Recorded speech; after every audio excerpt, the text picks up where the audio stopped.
Hello, and welcome to Skyrim Bedtime Stories with me, KDB.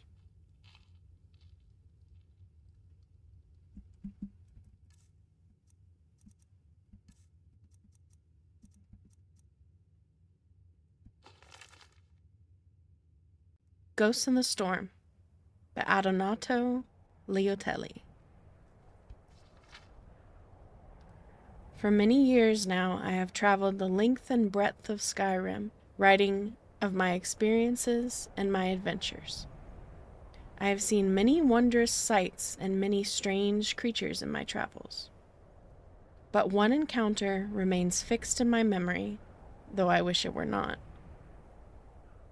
I had taken up traveling with one of the Khajiit trade caravans that crisscrosses Skyrim, peddling their wares outside the gates of the large cities. We were nearing Windhelm when the storm struck. It was a violent and terrible gale, one of the very worst I have seen in all my long years. The winds howled like all the Daedra of Oblivion, and the driving snow made us blind to the world. Risad called a halt, and we staggered from the road, our hands held over our faces to ward off the stinging pellets of ice. We huddled together in the shelter of a copse of pines. There was no hope of raising our tents. The wind would tear them from our hands the moment we unpacked them. They struck at the height of the storm. There were perhaps a dozen of the creatures. It was difficult to say, as the blowing snow and howling wind overwhelmed our sight and our hearing. They were roughly man-sized, but hunched over and ugly. For garments, they wore only rags and leathers. They were armed with daggers and swords of various kinds, no doubt scavenged from their previous victims.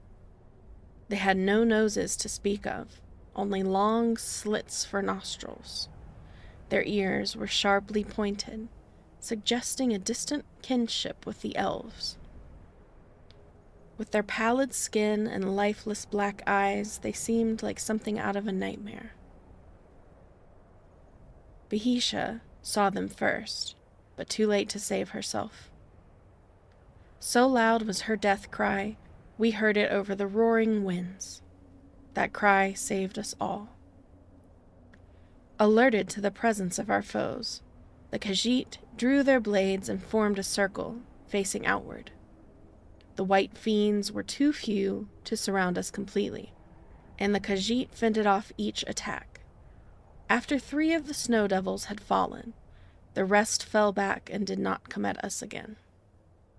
The storm abated, and we arrived in Windhelm the next morning. I have taken up residence in Candlehearth Hall, and I find I am quite comfortable behind the towering stone walls of the city.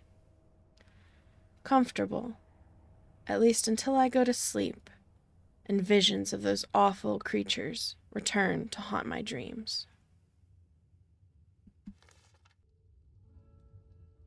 Thank you very much for watching. If you liked it, click like, and if you'd like to hear me read you more Skyrim Bedtime Stories, consider subscribing. Thanks.